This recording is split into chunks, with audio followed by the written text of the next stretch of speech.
Good morning student, मेरा नाम है दिलकुश शर्मा और क्लास है BA first year Hindi medium, paper second, Rajasthan का भूगोल। हमने गत वीडियो में पढ़ा था कि जो राजस्थान की जो जलवायु है उसको विभिन्न विद्वानों ने अलग अलग रूपों में अध्ययन किया है। जैसे कोपे ने अध्ययन किया है और ट्रिवार्था ने अध्ययन किया है और थानवेट ने अध्ययन किया है। तो हम लोगों ने उसके अंतर्गत जो कोपेन महोदय हैं उनको पढ़ लिया था और दूसरा था हमारा जो लेखक हैं वो थानवेट हैं, उनका हमने पढ़ लिया था। ठीक है, अब इसके बाद में हम अलग से टॉपिक चलाएंगे मिट्टी संसाधन। मिट्टी संसाधन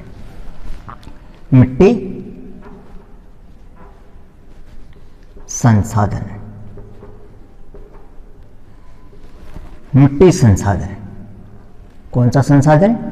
जय श्री राम। मिट्टी संसाधन। आज हम मिट्टी संसाधन के बारे में विस्तृत अध्ययन करेंगे। देखिए, जो ये मिट्टी है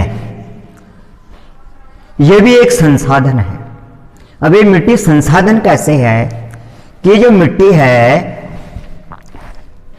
जहां पे भी हम देखते हैं वहीं पर ये हमें दिखाई देती है। कहने का तात्पर्य यह है कि पृथ्वी के सतही भाग पर हमें मिट्टी सर्वत्र दिखाई देती है और मानव इसका उपयोग अपनी इच्छाओं के अनुसार करता है। जैसे मान लो किसी भी सतह पर कोई भी पेड़ उगवा लिया, कोई भी पेड़ खड़ा है, इसका उपयोग हमने फलों के रूप में कर लिया, लकड़ी के रूप में कर लिया और इनसे ऑक्सीजन लेने के रूप में कर लिया और इसका हमने उपयोग कर लिया अपनी उदर की पूर्ति के लिए और अपनी ईंधन की आवश्यकता की पूर्ति के लिए, और गर्मियों में इससे छांव यानी छाया भी हमने ले ली। तो ये कहाँ उत्पन्न हो रहा है? वो इस सतह की जो ऊपरी जो परत है, जो मिट्टी वाली जो परत है, वो इसी में ये उत्पन्न हो रहा है, इसी में विकसित हो रहा है। दूसरी जो बातें हैं, जो भी फसलें उगाते हैं, क्या उगाते हैं? फसलें। जो भी खाद्यान्न वस्तुएं हैं, चाहे वो पशुओं की खाद्यान्न वस्तुएं हों या फिर ये मानव की खाद्यान्न वस्तुएं हों, वो सभी फसलें, वो सभी खाद्यान्न वस्तुएं कहाँ से प्राप्त होती हैं? इस मिट्टी से ही प्राप्त होती है। तो यह एक संसाधन है। अब संसाधन किसे कहते हैं? जो मानव की आवश्यकताओं की पूर्ति करे, जो मानव की आवश्यकताओं की पूर्ति करे उसे ही हम संसाधन कहते हैं। तो मिट्टी जो मानव की आवश्यकताएं हैं उनकी पूर्ति कर रही है या नहीं कर रही है? फसलों को उत्पादन में, वनस्पतियों का उत्पादन में, पशु चारण के लिए किसका उपयोग कर रहे हैं हम? मिट्टी का ही तो उपयोग कर रहे हैं। यदि ये मिट्टी नहीं होती, मान लो हर जगह पत्थर ही पत्थर होते, तो क्या वनस्पति संभव थी उगना? नहीं, क्योंकि वनस्पति के उत्पादन के लिए हमें किसकी आवश्यकता पड़ेगी? मिट्टी की आवश्यकता पड़ेगी। अतः मिट्टी एक संसाधन है जो मानव की आवश्यकताओं की पूर्ति करती है, इसलिए हम इसको क्या कह सकते हैं? मिट्टी संसाधन कहते हैं। ठीक है, अब ये मिट्टी क्या चीज है? अब इस मिट्टी को समझना पड़ेगा। अब मिट्टी तो मिट्टी होती है, लेकिन इसकी परिभाषा क्या होती है वो देखो। आप लोगों को मैं पूछूं कि मिट्टी क्या है, तो आप लोगों को जो पड़ी है वही तो मिट्टी है, जो पड़ी हुई है वही तो मिट्टी है। लेकिन इसको हम मिट्टी नहीं कह सकते, देखिए, आप लोगों को मैं आंख बंद करके आप लोगों को मैं बोलूं कि आप लोग आंख बंद करके, ऐसे आंख बंद करके और किसी खाली जगह पर चले जाएं। ठीक है, और मैं आपको ले जाके वहां पे बोलूं अब आंख खोल लिए। ठीक है, तो फिर आपको क्या क्या दिखाई देगा? देखिए आपको दिखाई देगा, पर्वत दिखाई देंगे, पठार दिखाई देंगे, मैदान दिखाई देंगे, मिट्टी दिखाई देगी, वनस्पति दिखाई देगी। हमें क्या क्या दिखाई देंगे?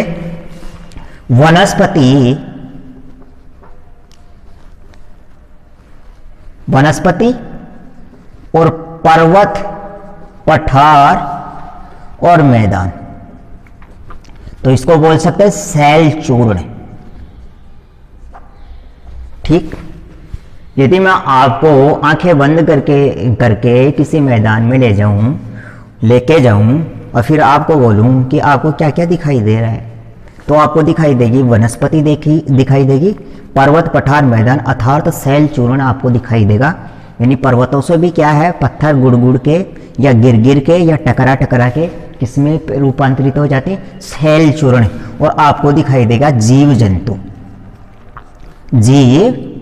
जंतु आप लोगों को दिखाई देंगे। ठीक है, आप लोगों को यदि इतनी चीजें दिखाई देंगी, तो इतनी चीजें यदि आपस में मिल जाएं, वनस्पति, जीव जंतु, पर्वत, पठार, मैदानों के शैल चूर्ण यदि आपस में मिल जाएं, तो किसका निर्माण हो जाएगा? मिट्टी का निर्माण हो जाएगा। किसका निर्माण हो जाएगा? मिट्टी का निर्माण हो जाएगा। मान लो कोई पत्थरों के टुकड़े हैं, छोटे छोटे। ठीक है, वनस्पति के टुकड़े हैं, लकड़ी ले लिया हमने, छोटे छोटे टुकड़े, और जीव जंतु ले लिए मरे हुए, और उनको सबको हम पीस दें, किसी चक्की में हम पीस दें, तो वो किसका रूप ग्रहण कर लेंगे? मिट्टी का रूप ग्रहण कर लेंगे। तो परिभाषा क्या होती है वो देखो। परिभाषा यह है, मिट्टी भूपृष्ठ पर मिलने वाले असंगठित पदार्थों की वह ऊपरी परत है। देखिए, मैं यदि आपको आंखें बंद करके किसी मैदान में ले जाता हूं, मैदान में, परिभाषा समझने की कोशिश करना, मैदान में ले गया तो आपको क्या दिखाई देगी? भू पृष्ठ पर अर्थात धरातल पर। ठीक, मैदान में ले गया और आपको मैंने खड़ा कर दिया, और आप इस भूपृष्ठ यानी धरातल को देख रहे हैं, और धरातल को देखते ही आपके आंखों में मिट्टी आकर गिर जाती है। क्या गिर जाती है? मिट्टी आके गिर जाती है। तो मिट्टी के बारीक बारीक कण होते हैं, तो उनको बोलते हैं असंगठित पदार्थ। असंगठित पदार्थ, भूपृष्ठ पर असंगठित पदार्थ, भूपृष्ठ पर असंगठित पदार्थ। अब वो कहां पे है? भूपृष्ठ के ऊपरी सतह पर, ऊपरी सतह पर। किस पर है? ऊपरी सतह पर है ये। इसके बाद में जो मूल चट्टानों अथवा वनस्पति के योग से बनती है, ऊपरी सतह पर है। कौन कौन है? वनस्पति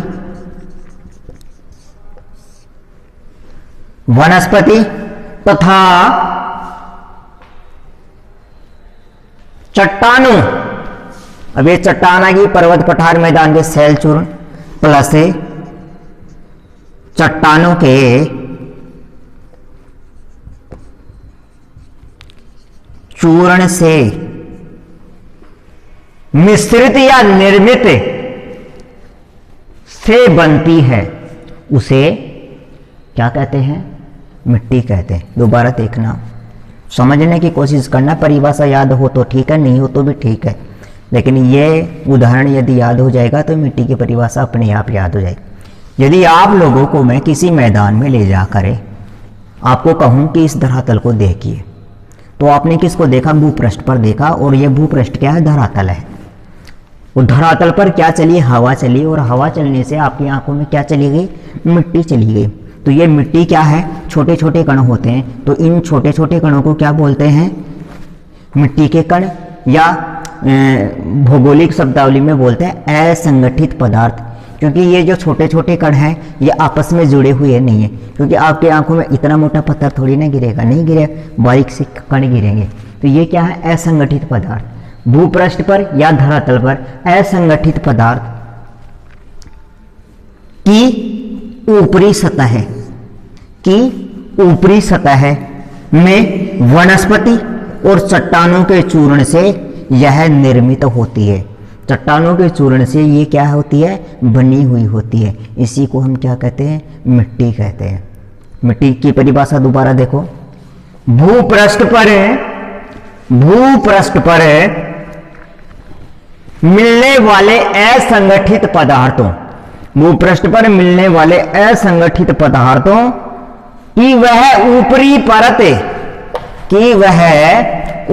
परत जो वनस्पति और चट्टानों के चूर्ण से बनी हुई होती है, उसे ही हम क्या कहते हैं, मिट्टी कहते हैं। परिभाषा लिख लो, मिट्टी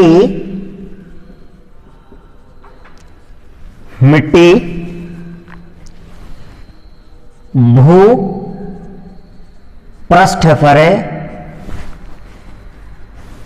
मिलने वाले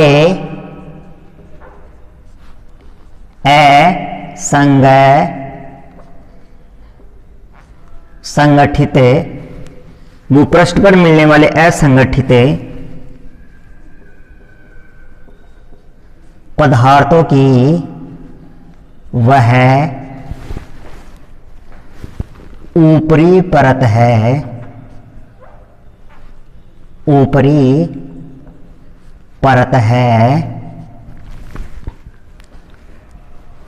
जो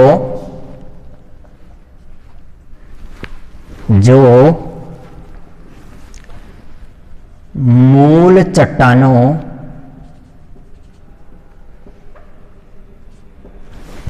चट्टानों अथवा वनस्पति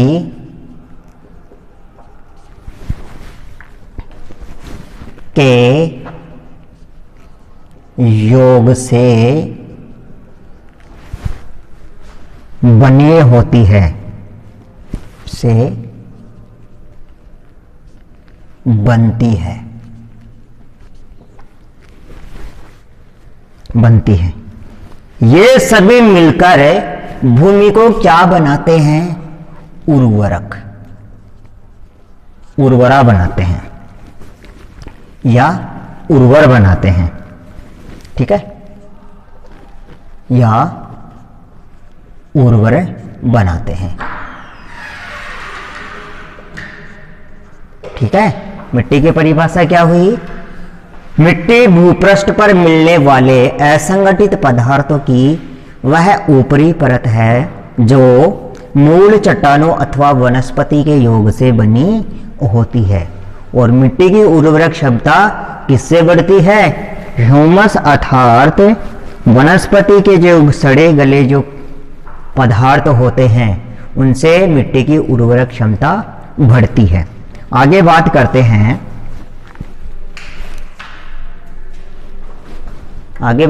हैं, हम लोग कि जो मिट्टी है वो राजस्थान में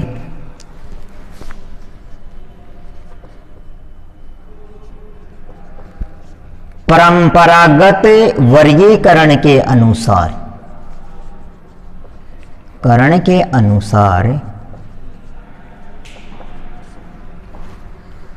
निम्न प्रकार की पाई जाती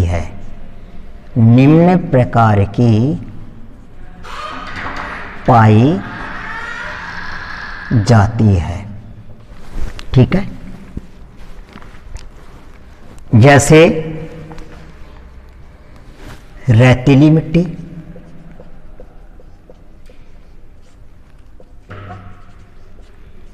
मिट्टी, नंबर 2 भूरी रेतीली मिट्टी,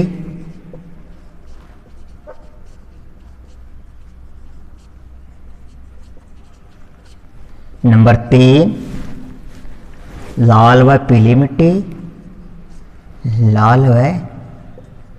पीली मिट्टी, फिर आती है लाल लोमी मिट्टी, नंबर 4 है लाल लोमी मिट्टी, ठीक है।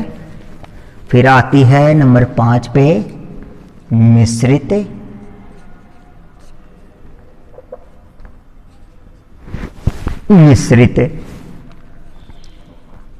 लाल और काली मिट्टी।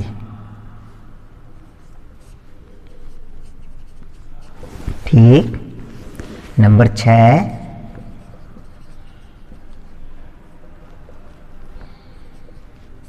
मध्यम काली मिट्टी। मध्यम काली मिट्टी। इसके बाद है कछारी मिट्टी, नंबर 7 पे है कछारी मिट्टी। और नंबर 8 पे है लाल भूरी रेतीली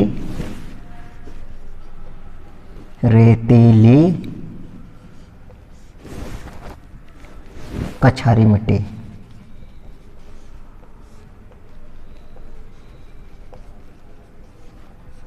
ठीक। ये मुख्य रूप से हमारे राजस्थान की जो मिट्टियां हैं उनका हमने वर्गीकरण प्रस्तुत किया है। किसके अनुसार? परंपरागत वर्गीकरण के अनुसार। ठीक है। कौन से प्रकार के अनुसार? यह परंपरागत वर्गीकरण है जो पहले से ही चला आ रहा है। जिस प्रकार मिट्टी के कलर को देखकर, जैसे लाल मिट्टी है तो लाल, काली है तो काली, मिश्रित लाल है तो मिश्रित लाल, या मध्यम काली मिट्टी है तो मध्यम, कछारी है तो कछारी, इसको रंग के आधार पर, यानी कि ये परंपरागत वर्गीकरण है। यह वर्गीकरण पुराने समय से ही पड़ता आ रहा है। और दूसरा वर्गीकरण होता है एक, कौन सा वर्गीकरण? दूसरा वर्गीकरण होता है एक वैज्ञानिक वर्गीकरण। दूसरा वर्गीकरण होता है वैज्ञानिक वर्गीकरण। तो पहले हम पढ़ेंगे परंपरागत वर्गीकरण के अनुसार निम्न प्रकार की मिट्टियां पाई जाती है राजस्थान के अंतर्गत। अब जो राजस्थान है, इतना ध्यान करने के बाद में मैं इनको हटा देता हूं। ठीक है। अब हम मानचित्र बनाकर इन सब का एक एक का वर्णन प्रस्तुत करेंगे। मानचित्र में एक एक का वर्णन प्रस्तुत करेंगे।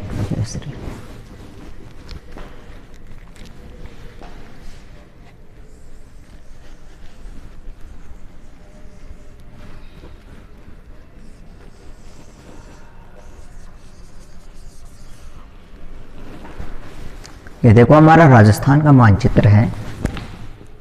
ठीक है। और राजस्थान के मानचित्र में हमने ये अरावली पर्वतमाला बना दी, ये वाली। ठीक।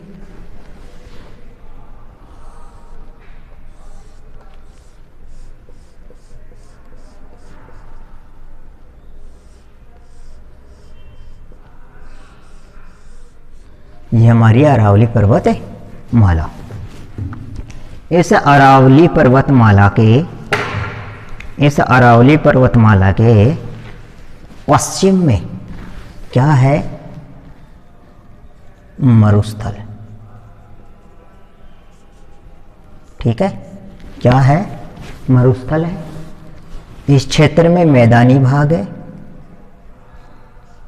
और इस क्षेत्र में है पठारी भाग, इस क्षेत्र में है पर्वतीय भाग।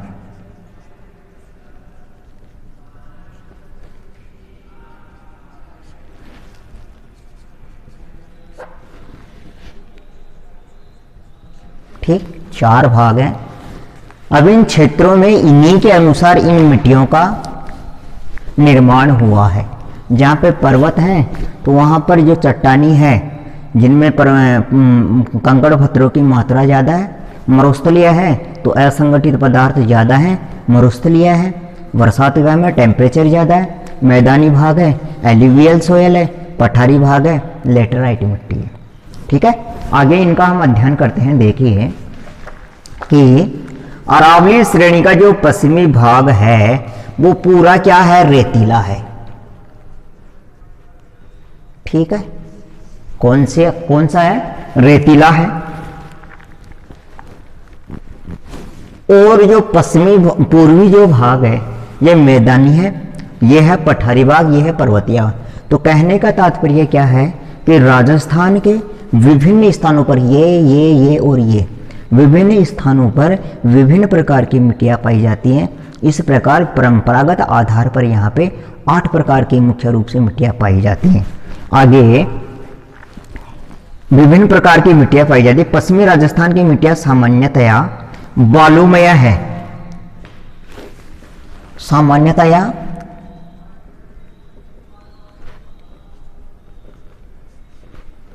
बालूमय है। बालू जानते हो, बिल्कुल असंगठित पदार्थ जो मिट्टी उड़कर दूसरी जगह स्थानांतरित हो जाती है, उसको बोलते हैं बालूमय। ठीक है, जिसमें 90% से ज़्यादा 90% से ज़्यादा 90 से ज़्यादा बालू पाई जाती है, बालू पाई जाती है। ठीक है, और 7% तक मटियार पाई जाती है। मटियार जो मिट्टी होती है, मटियार पाई जाती है।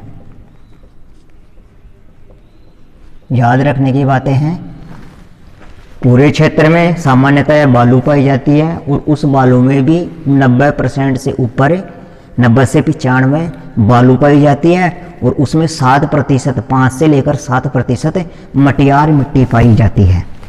देखिए, अरावली श्रेणी के पूर्वी भागों में, अरावली श्रेणी के पूर्वी भागों में, अरावली श्रेणी के पूर्वी भागों में कौन कौन सी मिट्टी पाई जाती है? लेटेराइट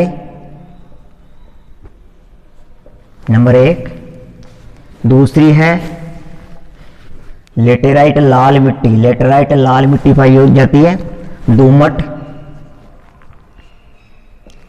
और कछारी, कछारी मिट्टी पाई जाती है। और कछारी का दूसरा नाम होता है काली मिट्टी। इस प्रकार की मिट्टियां यहां पाई जाती है। ठीक है, अब हम पहली जो मिट्टी है हमारी उसका वर्णन करेंगे। पहली मिट्टी है रेतीली मिट्टी, रेतीली मिट्टी। अब रेतीली मिट्टी किस भाग में पाई जाएगी? जो बालुकामय है वो अरावली के पश्चिम भाग में ये पाई जाएगी। देखिए, इस मिट्टी का विस्तार पश्चिमी राजस्थान के रेगिस्तान मैदान में विशेषतः स्तूपीय क्षेत्रों में पाया जाता है। अब ये स्तूपीय क्षेत्र क्या है? पश्चिमी राजस्थान में पाई जाती है, पश्चिमी राजस्थान। और पश्चिमी राजस्थान में भी जहां पर स्तूप पाए जाते हैं, स्तूप पाए जाते हैं, स्तूप पाए जाते हैं। अब ये स्तूप क्या होते हैं? जो मिट्टी के टीले होते हैं उन्हीं को बालू का स्तूप कहते हैं। जो मिट्टी के टीले होते हैं उन्हीं को क्या कहते हैं? बालू का स्तूप कहते हैं। अब ये जो मिट्टी के जो टीले हैं वो राजस्थान के पश्चिमी भागों में पाए जाते हैं। ये वाला जो स्थान है जहां पर बालू का स्तूप पाए जाते हैं, इस वाले क्षेत्र में कौन सी प्रकार की मिट्टी पाई जाएगी? रेतीली मिट्टी। क्योंकि जो रेतीली मिट्टी है वो बिल्कुल असंगठित पदार्थों के द्वारा निर्मित होती हैं, जो हवाओं के द्वारा, अपवहन के द्वारा वो एक जगह से दूसरी जगह पर स्थानांतरित हो जाती हैं, जिससे मिट्टी के टीले अपना स्थान बदलते रहते हैं। तो रेतीली मिट्टी कहाँ पाई जाती है? पश्चिमी राजस्थान। अरावली की जो पश्चिमी दिशा है वे पश्चिमी राजस्थान है पूरा। और पश्चिमी राजस्थान में भी कहा? जहां पे स्तूप पाए जाते हैं वहां पे रेतीली मिट्टी पाई जाती है। इसको पुनः 4 वर्गों में बांटा गया है। इस मिट्टी को पुनः 4 वर्गों में बांटा गया है। देखो, पहला वर्ग जो है इसका रेतीली बालू मिट्टी, रेतीली बालू मिट्टी। और दूसरा है लाल रेतीली मिट्टी, लाल रेतीली मिट्टी। तीसरा है पीली भूरी, पीली भूरी, पीली भूरी रेतीली मिट्टी, ठीक है, और आगे है खारी मिट्टी। 1, 2, 3 और 4। देखिए पहले पढ़ते हैं हम रेतीली बालू मिट्टी के बारे में। यह गंगानगर, बीकानेर, चूरू, जोधपुर, जैसलमेर, बाड़मेर और झुंझुनू जिले में पाई जाती है। देखिए ये जो गंगानगर है, गंगानगर में, दूसरा है बीकानेर में, यहाँ बीकानेर है, बीकानेर में, चूरू ये है चूरू जिले में, और फिर ये जोधपुर में, जोधपुर ये बीकानेर के जस्ट नीचे की ओर है, ठीक है। अब फिर है बाड़मेर में, ये देखो बाड़मेर में, और ये है जैसलमेर में, और झुंझुनू जिले में, और चूरू के पास में ही झुंझुनू जिला है। तो ये लगभग 3, 2, 5, 6, 7, 8 जिलों में पाई जाती है। गंगानगर, गंगानगर के बाद में यह बीकानेर, जोधपुर, चूरू, सीकर, यह है जोधपुर, यह जैसलमेर और बाड़मेर जिलों में पाई जाती है। कौन सी मिट्टी पाई जाती है? रेतीली बालू मिट्टी। जो पहला जो प्रकार है, ये वाली मिट्टी कहाँ कहाँ पाई जाती है?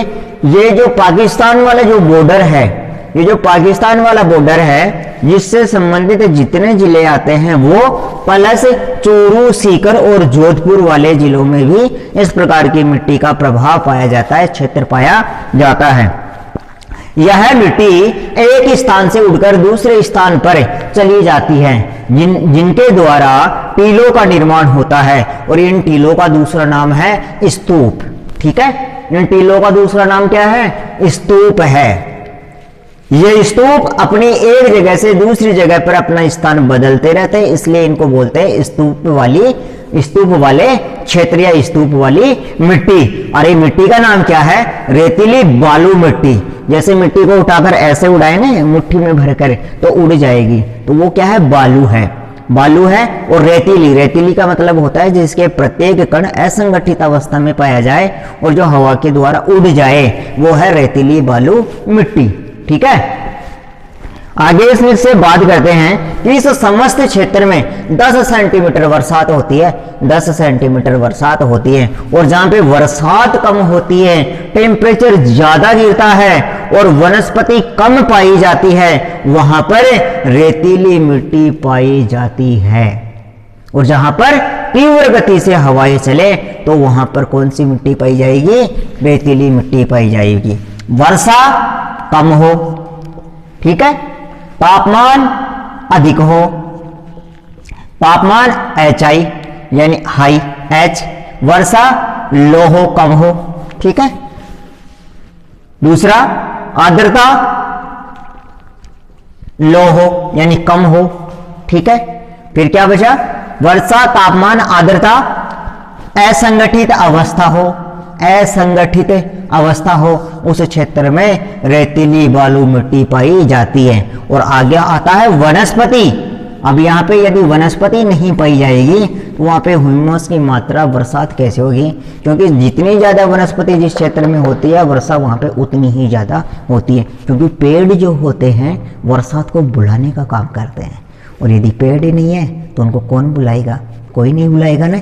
इसलिए इस क्षेत्र में क्या है? वनस्पति कम है, बरसात कम होती है। बरसात कम होती है, टेम्परेचर ज़्यादा गिरता है। टेम्परेचर ज़्यादा गिरता है तो हवाएं तेज गति से चलती हैं। हवाएं तेज गति से चलती हैं तो चट्टानें आपस में टकराती हैं, और चट्टानें आपस में टकराती हैं तो रेतीली मिट्टी का निर्माण कर लेती हैं, ठीक है। बालू मिट्टी कंप्लीट। दूसरा है, यह मिट्टी उपजाऊ नहीं होती। उपजाऊ, यह मिट्टी उपजाऊ नहीं होती। यह मिट्टी क्या नहीं होती? उपजाऊ नहीं होती। यह मिट्टी उपजाऊ नहीं होती। क्यों नहीं होती? क्योंकि इसमें वनस्पति तो है ही नहीं, और वनस्पति के द्वारा इसमें क्या मिलता है? ह्यूमस। और जिस मिट्टी में ह्यूमस नहीं होती वो मिट्टी उर्वरक नहीं होती। जिसमें वनस्पति के सड़े गले जो पदार्थ, खाद नहीं होता जिस मिट्टी में, वो मिट्टी उर्वरक नहीं होती। अब आती है लाल रेतीली मिट्टी। रेतीली तो मिट्टी है लेकिन कलर कैसा है उसका? लाल है। जैसे ईंटें नहीं आती मकान बनाने वाली, वो लाल मिट्टी से बनी हुई होती है, तो उसका कलर कैसा होता है? लाल है। और उससे मिट्टी जो हमें प्राप्त होती है वो उसको बोल सकते हैं हम लाल मिट्टी, ठीक है। अब ये जो लाल मिट्टी है वो जस्ट इसी के पास वाले क्षेत्रों में पाई जाती है। झुंझुनू में है। कहाँ कहाँ है? झुंझुनू में है। झुंझुनू, झुंझुनू, झुंझुनू में पाई जाती है। जोधपुर, पाली, जोधपुर, पाली, चूरू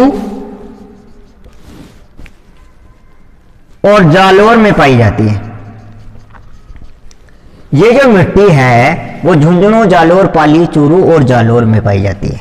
ठीक है, अब देखो ये झुंझुनू कहाँ है, ये देखो ये रहा झुंझुनू यहाँ पे हरियाणा के टच में। ठीक, ये है हरियाणा के टच में झुंझुनू। दूसरा है जोधपुर, ये देखो बीकानेर के पास में जोधपुर यहाँ। ये है पाली, अब ये देखो ये है पाली। और फिर है चूरू, ये चूरू घेरा। और फिर क्या है जालोर, और ये सिरोही के पास में जालोर। ये है बाड़मेर, ये है जालोर और ये है अरावली वाली सिरोही। ठीक है, इस क्षेत्र में क्या पाई जाती है, लाल रेतीली मिट्टी। अब दूसरी है पीली भूरी रेतीली मिट्टी। अब जिस मिट्टी का रंग कैसा है, पीला है और भूरा है और रेतीली है, तो वो कहाँ पाई जाएगी, वो देखो यह नागौर और पाली जिलों में पाई जाती है। अब ये नागौर कहाँ है, देखो अजमेर और जयपुर के पास वाले जो टच वाला एरिया है, यहाँ पे नागौर है और ये है हमारी पाली है। तो नागौर और पाली वाला जो ये क्षेत्र है, जहाँ पे इस प्रकार की मिट्टी पाई जाती है। ठीक है, इसे स्टेपी मिट्टी भी कहते हैं। अब ये जो मिट्टी है पीली और भूरी, इसको क्या कहते हैं, स्टेपी मिट्टी। याद रखना, स्टेपी मिट्टी किसे कहते हैं, इधर लिख देता हूं, स्टेपी मिट्टी किसे कहते हैं, पीली भूरी रेतीली मिट्टी को। अब आ जाती है खारी मिट्टी। अब खारी मिट्टी कहाँ कहाँ पाई जाती है, 4 जिले हैं। अब ये 4 जिले कहाँ कहाँ हैं, देखिए एक तो ये बाड़मेर है, बाड़मेर, और बाड़मेर से जस्ट ऊपर क्या है, जैसलमेर, और जैसलमेर से जस्ट ऊपर क्या है, बीकानेर, और बीकानेर के जस्ट बगल में कौन सा है, जोधपुर के आगे नागौर में इस प्रकार की खारी मिट्टी पाई जाती है। कहाँ पाई जाती है ये, बाड़मेर, जैसलमेर, बीकानेर और नागौर में किस प्रकार की मिट्टी पाई जाती है, खारी मिट्टी पाई जाती है। यहाँ पे केवल और केवल लवण अवरोधी घास ही पाई जाती है। यहाँ पे केवल घास ही उग पाती है। घास जो भी लवण है, लवण रोधी, लवण रोधी का मतलब होता है जहां पर है नमक। अब देखो नागौर, बाड़मेर, जैसलमेर, बीकानेर में क्या होता है, नमक की झीलें, तो लवण रोधी घास पाई जाती है। यानी नमक तो होता है, लेकिन उस नमक में भी जो घास उगा आती है वो क्या कहलाती है, लवण रोधी घास। क्योंकि नमक में जो खारापन नहीं होता उसमें कोई भी फसल उग नहीं पाती है। लेकिन यदि कोई उस लवण में, उस नमक में यदि कोई घास उगती है, यानी खारी मिट्टी में यदि कोई घास उगती है, तो उसको बोलते हैं लवण रोधी घास। लवण होते हुए भी यदि वो विकास कर रही है तो उसको बोलते हैं लवण रोधी घास। तो इस मिट्टी में जो खारी मिट्टी है, देखो नाम से ही फेमस हो रही है खारी। अभी खारी कब होगी, जब इसमें नमक की मात्रा ज़्यादा होगी। यदि इस खारी मिट्टी में यदि कोई वनस्पति उग रही है तो वो केवल और केवल कौन सी वनस्पति है, घास है। और ये घास को भी क्या बोलते हैं, लवण रोधी घास कहते हैं। ठीक है, समझ में आया। नंबर 1 हमारा कंप्लीट होता है। कौन सी मिट्टी, रेतीली मिट्टी। अब ये रेतीली मिट्टी कहाँ पाई जाती है, पश्चिमी राजस्थान में पाई जाती है।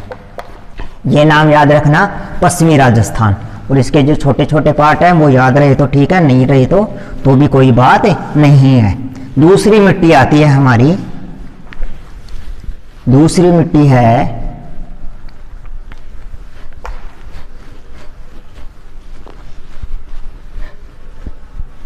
देखिए दूसरी मिट्टी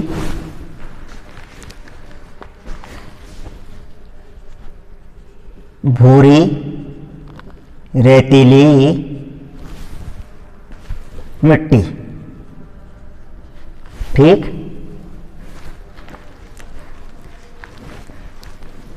इसका विस्तार है बाड़मेर, जालोर, जोधपुर।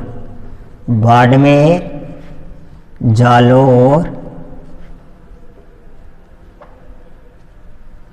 और जोधपुर।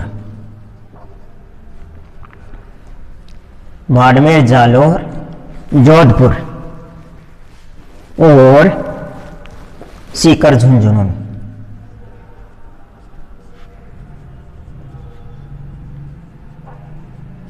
पाई जाती है।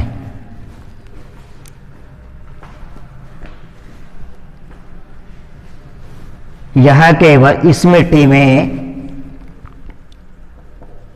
फास्फेट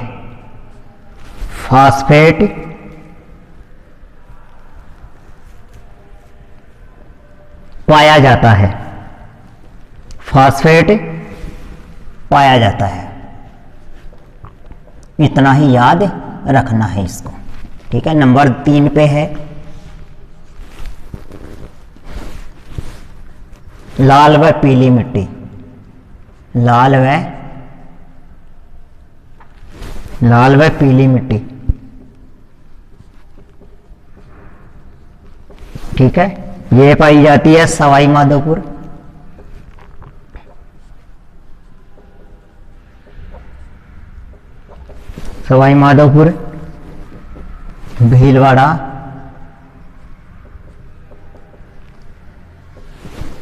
भीलवाड़ा, अजमेर, सिरोही।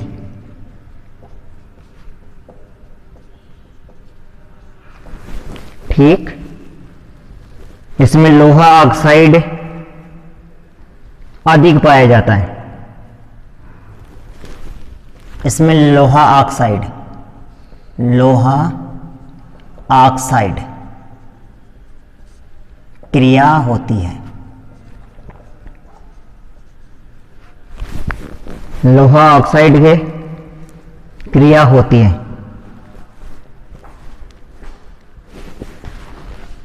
कार्बोनेट और ह्यूमस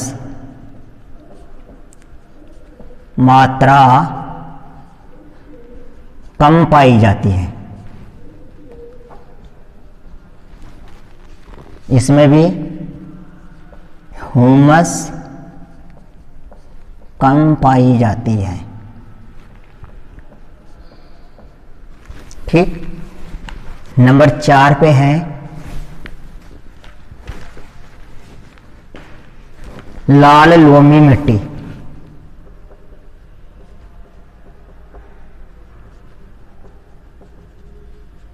ठीक, लाल लोमी मिट्टी डूंगरपुर,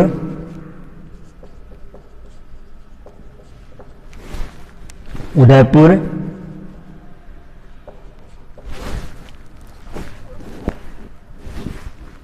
मध्य एवं दक्षिणी भाग में पाई जाती है। उदयपुर के मध्य और दक्षिणी भाग में पाई जाती है।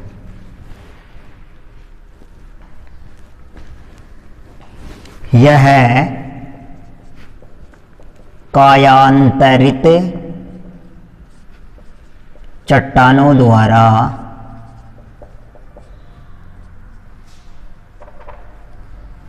द्वारा निर्मित है। इसमें नाइट्रोजन, ह्यूमस और फास्फोरस की कमी पाई जाती है। नंबर 5 मिश्रित लाल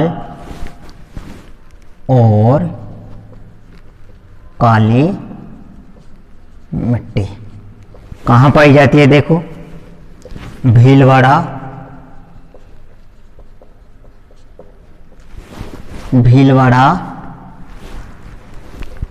उदयपुर के पूर्वी भागों में,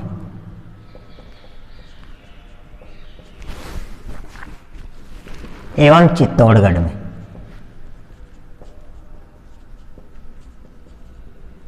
चित्तौड़गढ़ में पाई जाती है।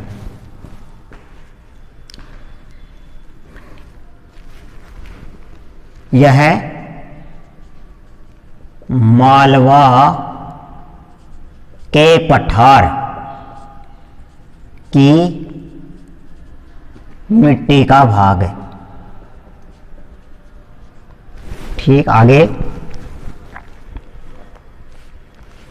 इसमें फास्फेट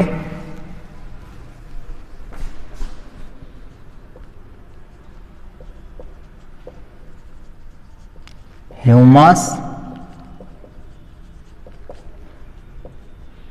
नाइट्रोजन कैल्शियम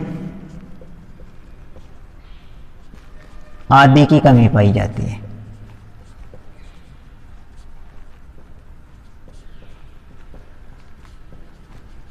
ठीक, नंबर 6 मध्यम काली मिट्टी।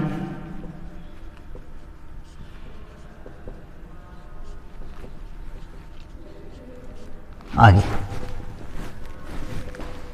यह राज्य के दक्षिणी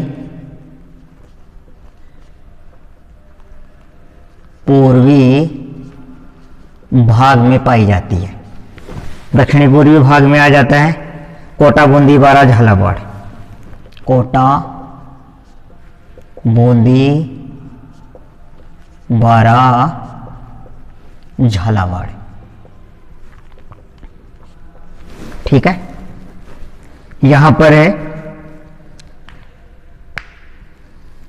फास्फेट और नाइट्रोजन।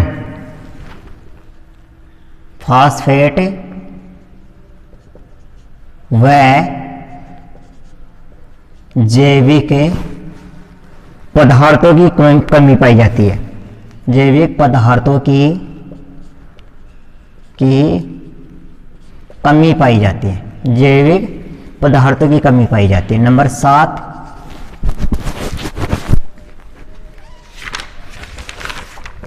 7 है कछारी मिट्टी। ठीक, कछारी मिट्टी पूर्वी राजस्थान में पाई जाती है। पूर्वी राजस्थान में। ठीक, इसमें आता है भरतपुर, धौलपुर, दौसा, जयपुर,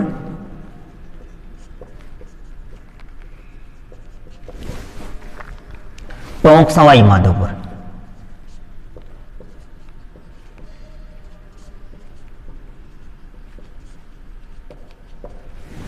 आदि जिलों में।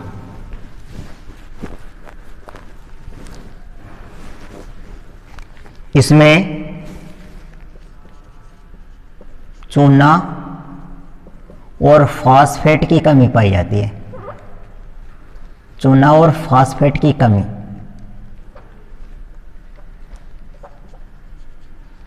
पाई जाती है। यह लाल रंग की होती है। यह लाल रंग की होती है। नंबर 8 पे है भूरी रेतीली कछारी मिट्टी।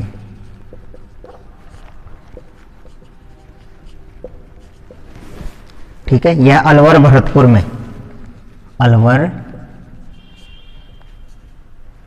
भरतपुर में गंगानगर का उत्तरी भाग।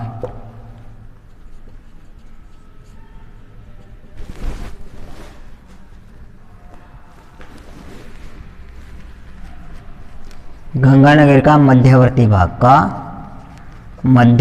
भाग में पाई जाती है।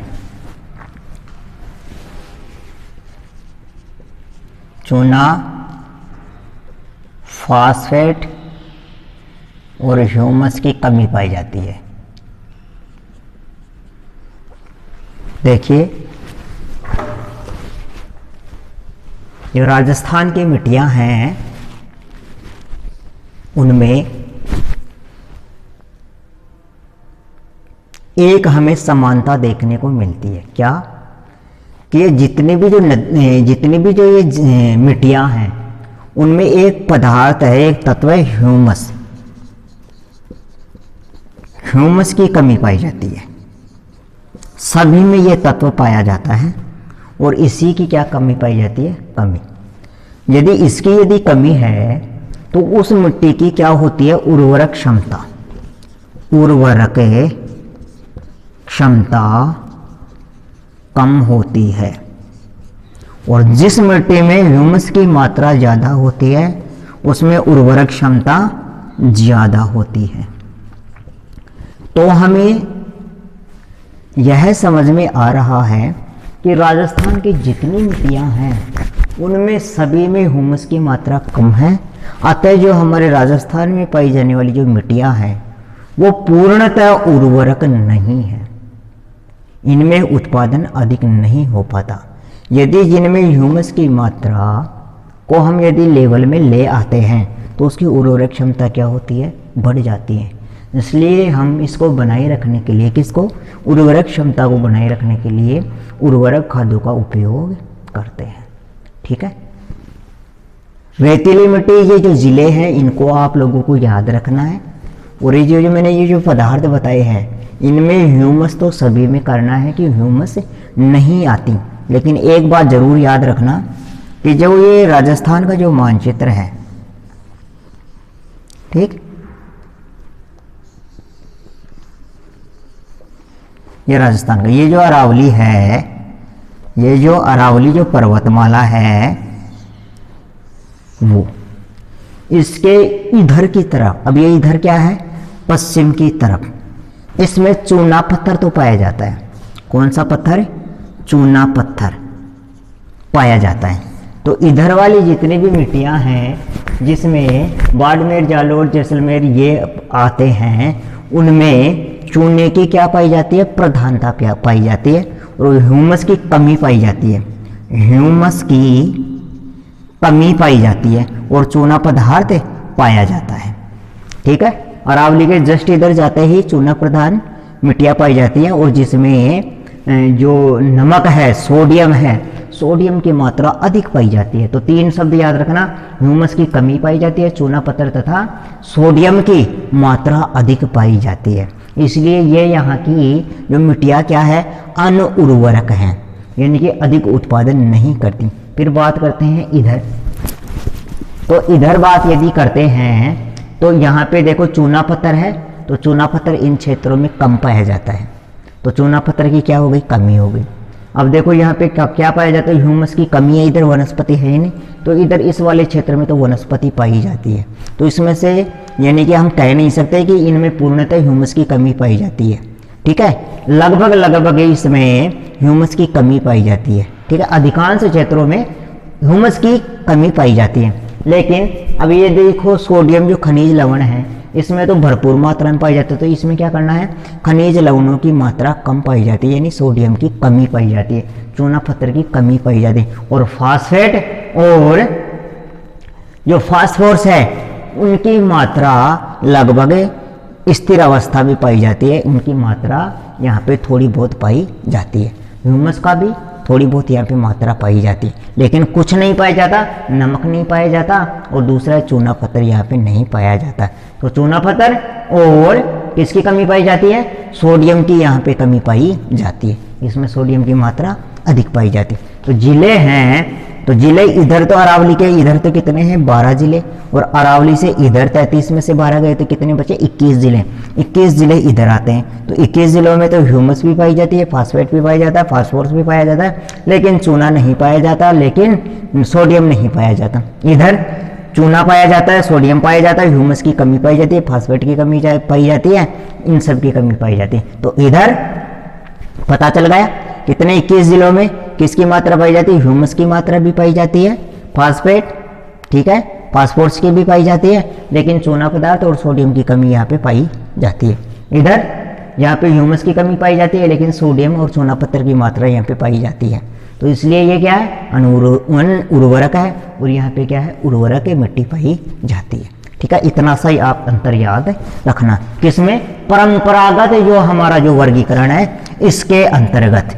तो 12 जिलों में क्या पाई जाती है, रेतीली मिट्टी पाई जाती है। और जो रेतीली भी मुख्य रूप से कितने जिलों में, रेतीली भी मुख्य रूप से जैसलमेर, बाड़मेर, बीकानेर, जोधपुर और गंगानगर, 5 जिले हैं, जैसलमेर, बाड़मेर, बीकानेर, जोधपुर और गंगानगर में। इनमें तो क्या पाई जाती है, बिल्कुल रेतीली मिट्टी पाई जाती है। क्या पाई जाती है, बिल्कुल रेतीली मिट्टी पाई जाती है। फिर यदि हम अरावली की तरफ आते हैं तो थोड़ी यहाँ पे कछारी मिट्टी और काली मिट्टी और लाल मिट्टी पाई जाती है। ठीक है, अब आगे बात करते हैं हम जो हमारे जो मिट्टियों का जो नया वर्गीकरण है अमेरिकी कृषि विभाग के द्वारा, आधुनिक मिट्टियों का वर्गीकरण, मिट्टियों का वैज्ञानिक वर्गीकरण, मिट्टियों का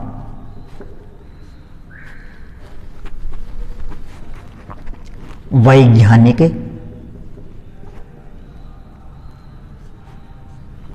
वर्गीकरण। Number 1, aridisol, एरिडोसोल्स।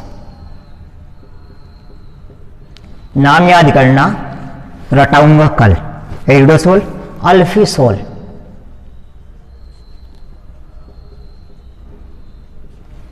Number 3, entisols. Number 4, इंसेप्टी,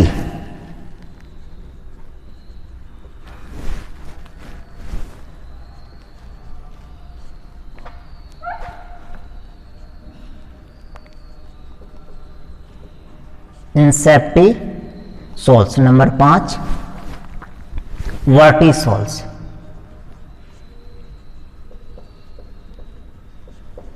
ये 5 जो मिट्टियां हैं इनको हम वैज्ञानिक वर्गीकरण मानते हैं। अब ये वैज्ञानिक वर्गीकरण जो दिया है वो देखो कौन दिया है,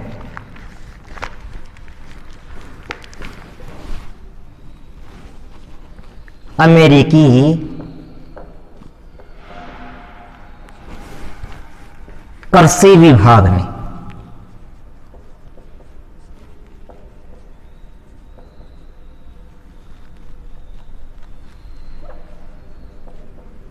यह वर्गीकरण प्रस्तुत किया है। यह मिट्टी के मौजूदा गुणों को ध्यान में रखकर